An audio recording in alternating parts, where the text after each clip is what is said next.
Mag-deliver na po ng manok ang atong tirada karon.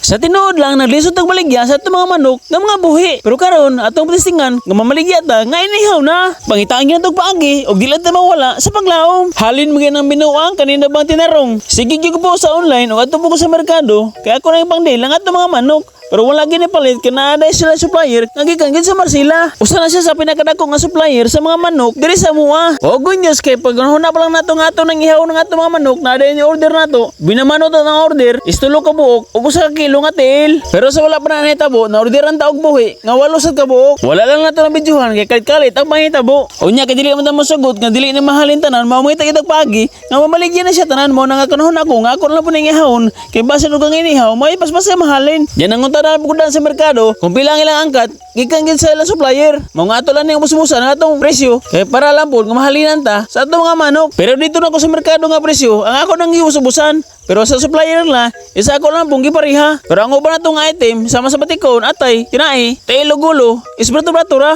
kaya maligya sa merkado ang gagmay nga manok tag 190 ang kilo gandag ko tag 200. Mao nga kung gibaligya, is tag 70 lang ang kilo. Arita mo birada sa mga consumer kay maglisod mo tag baligya sa merkado. Kay ba ako, unsa nasa nauna sa uban, nganong wala ko ngitag buyer, usa ko nagbuhay og mga manok. Pero sa akong galingon, salig lang gid ko. Gituyo gid nako para ma-challenge mo ko ug unsa ko na pag marketing. Mao nga gituyo nako nga maglisod-lisod ko para maagisag ko sa ingani nga tirada. Kay naabay tay giingon nga, challenges is the best way of success. Og mobalik ta sa atong trabaho karon, human din ako og pangpag sa atong mga manok. Ako na nagibalista kung pila tanan, kay na to, matotal na to, og pila ang mabayaran. By the way, ang ato mga manok, 36 days na siya, mao nga kinanglan na nga nato na ning baligya. Og sa ganahan ng order, PM lang muna ko, kay tawon 70 ra ang kilo. Kada usa, murin sa usa ka kilo patas. Okay na human naman nato og pangpag, og nahuman na sa nato og total, og pila ang mabayaran ning atong deliver karon, mula ganata kay medyo layo ra ba nga ato atuan. Pero usa na nato ma-deliver, moagi sa taog lisod-lisod gadan, kay kani nga mua, medyo distansya sa kalsada. Wala gyud maayong maslingan nga mas tuol gyud sa mua. Mao nga mas nindot gyud nga mamuhi og mga hayupan.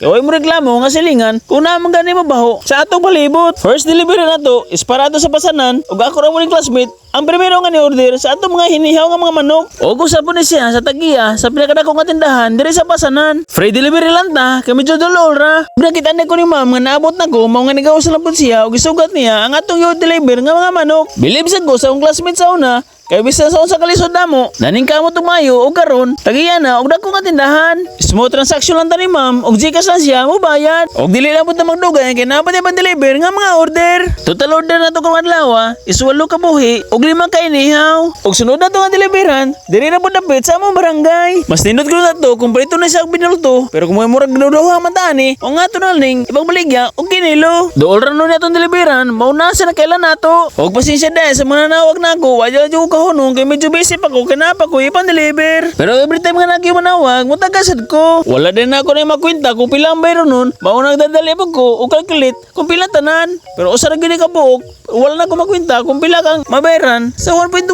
kilo. Smooth transaction lang ta pag-deliver nato ni ma'am, pero magdadali gyud punta kanapa tayo sa nga i-deliver. Aginod lang gud ta, ug mo ginever maintain ako nga istorya, bahala ginagmay basta kanunay. Og ipabot ko sa amigo kay mga ko siya og sticker may nalang gani kay nakadala ko. Og sunod na nga deliveran, medyo lisod-lisod ang aganan, pero dili na may marason para maundang. Kaya ato man ang isudlan, maong panigamutan na to, nga madeliveran tanan. Og tungod sa kong pagkoge, wala na may tsura ang akong motor. Hamis kini sa una, sa nagtrabaho pa sa syudad, pero karon nakabulingit na. Pero at least, gigamit na to, ang mga kwarta.